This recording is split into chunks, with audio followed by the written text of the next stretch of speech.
Hi అండి. Welcome to my channel. ఈరోజు మన వీడియోలో హోటల్ స్టైల్‌లో పూరీ కర్రీని ఎలా తయారు చేసుకోవాలో వీడియోలోకెళ్ళి చూసేద్దాము. ఈ కూర కోసమని స్టవ్ పైన పాన్ పెట్టి దానిలో 2 టేబుల్ స్పూన్ల వరకు ఆయిల్‌ని వేసుకోండి. ఆయిల్ కాగిన తర్వాత దీనిలో 1 టేబుల్ స్పూన్ వరకు పోపు దినుసులు వేసుకొని ఆవాలు చిటపట్లాడే వరకు వేయించుకోవాలి. ఈ పోపు దినుసులు వేగిన తర్వాత దీనిలో 4 పచ్చిమిరపకాయల్ని ఇలా పొడవుగా కట్ చేసి వేసుకోండి. అలాగే 2 ఎండుమిరపకాయలను కూడా వేసుకొని పచ్చిమిరపకాయల్ని, ఎండుమిరపకాయల్ని లైట్‌గా వేయించుకోండి. ఈ కర్రీలో మనమైతే ఎక్స్ట్రా కారం ఏమీ వేయటం లేదండి.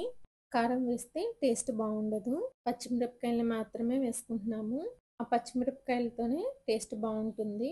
ఈ పచ్చిమిరపకాయలు, ఎండుమిరపకాయలు లైట్‌గా వేగిన తర్వాత 1 టీ స్పూన్ అల్లం వెల్లుల్లి పేస్ట్ వేసుకోండి. అల్లం వెల్లుల్లి పేస్ట్‌ని కచ్చాపచ్చాగా గ్రైండ్ చేసి వేసుకోండి.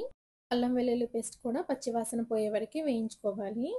అల్లం వెల్లుల్లి పేస్ట్ వేగిన తర్వాత దీనిలో కొద్దిగా కరివేపాకు వేసుకొని వేయించుకోవాలి. కరివేపాకు కూడా వేగిన తర్వాత దీనిలో 2 మీడియం సైజు ఉల్లిపాయల్ని ఇలా పొడవుగా కట్ చేసి వేసుకోండి. ఉల్లిపాయల్ని వేసుకున్న తర్వాత వీటి మొత్తాన్ని ఒకసారి కలిపేసుకోండి. ఇలా కలిపిన తర్వాత రుచికి సరిపడా సాల్ట్, పావు టీ స్పూన్ పసుపు వేసుకొని మొత్తం కలిసేట్లు ఒకసారి బాగా కలపండి. ఫ్లేమ్‌ని సిమ్‌లో పెట్టి 1 లేదా 2 నిమిషాలు వేగనివ్వండి. ఈ ఉల్లిపాయ ముక్కల్ని మెత్తబడే వరకు వేయించుకుంటే సరిపోతుంది. ఇవి ఎక్కువగా వేగాల్సిన అవసరం లేదు. ఇవి వేగుతా ఉంటాయి. ఈలోపు ఒక బౌల్ తీసుకొని దానిలో 2 టేబుల్ స్పూన్ల వరకు శనగపిండి వేయండి.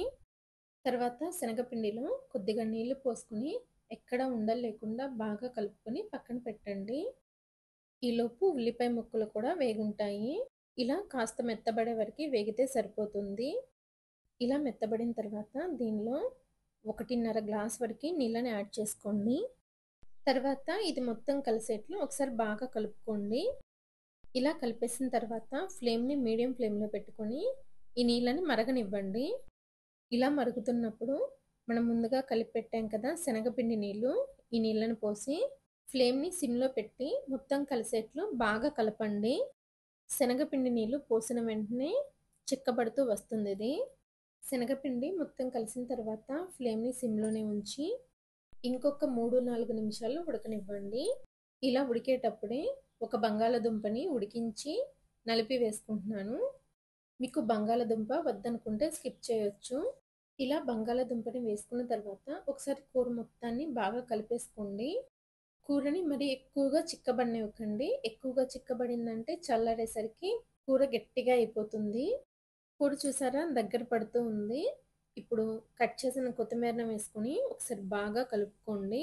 కొత్తిమీరని వేయడం వలన పూరీ కూరకి మంచి టేస్ట్ వస్తుందండి. అందుకని స్కిప్ చేయకుండా కొత్తిమీరని వేసుకోండి. కొత్తిమీరని వేసుకొని బాగా కలుపుకున్న తర్వాత స్టవ్‌ని ఆఫ్ చేసేసేయడమేనండి. చూసారు కదా హోటల్ స్టైల్‌లో చేసే పూరీ కూరని. ఈ పూరీ కూర రెసిపీ కనుక మీకు నచ్చినట్లయితే నా ఛానల్‌ని లైక్ చేసి, షేర్ చేసి, సబ్స్క్రైబ్ చేసుకోండి. Thanks for watching.